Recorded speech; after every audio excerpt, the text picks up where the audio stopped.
Hi, this is Dennis Clark here with the report from the Workforce Subcommittee.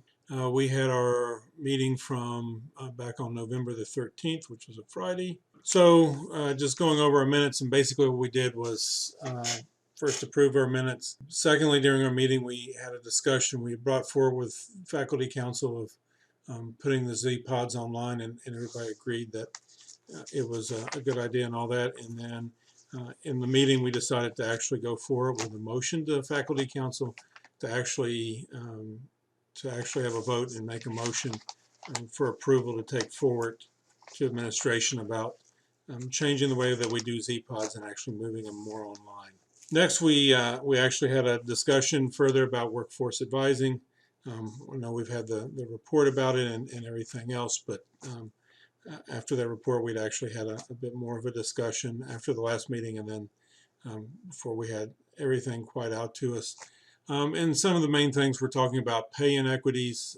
So we end up having people that are doing advising and doing this extra load of work, but they're not actually getting compensated for it. And it can be uneven in a department as far as even you might have one person that ends up doing most of the advising and the other people do not, and they're not getting paid for that amount of time that they actually put in. Sometimes they maybe get, say, 1 hour of credit for advising when it actually ends up being a 4 or 5 hour a week job. Another thing we talked about was holiday schedules and the fact that people that are workforce advisors do have to be up here around the Christmas break a lot of times in case a student wants to come in for advising, which takes away from family time. And then, two is kind of the thought of putting it back on the students is why are we up here over the Christmas break to advise when the students should have had this done either ahead of time or it could easily be done like in this week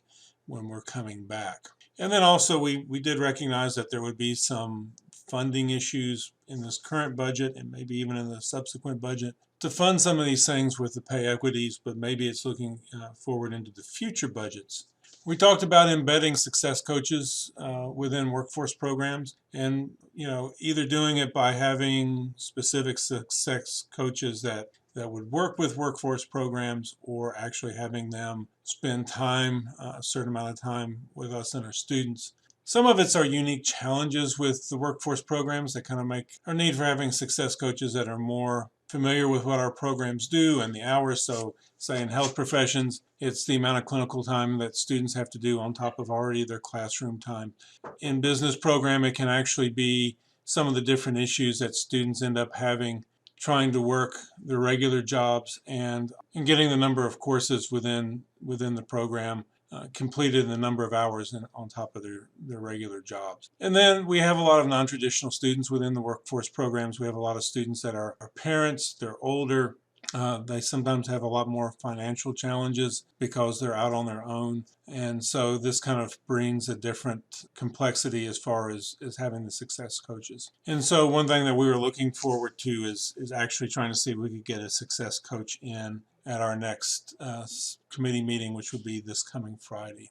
Lastly, we talked about PD funding for a lot of different programs trying to do professional development and CE credits for faculty members there, and trying to modify some of the rules as far as funding those for workforce programs. So we have some programs that they have to have professional CEs to maintain their license and stay current, but they only have like one venue to get those every year, or maybe two venues. Right now in PD funding, it won't pay for somebody to go to the same conference 2 years in a row. But for some of our programs, they have no other choice but to go to that because that's the only meeting that they have available. So it's actually looking at some of those unique challenges that we have. That was the basics of our meeting there. We look forward to working with everybody here in the new year.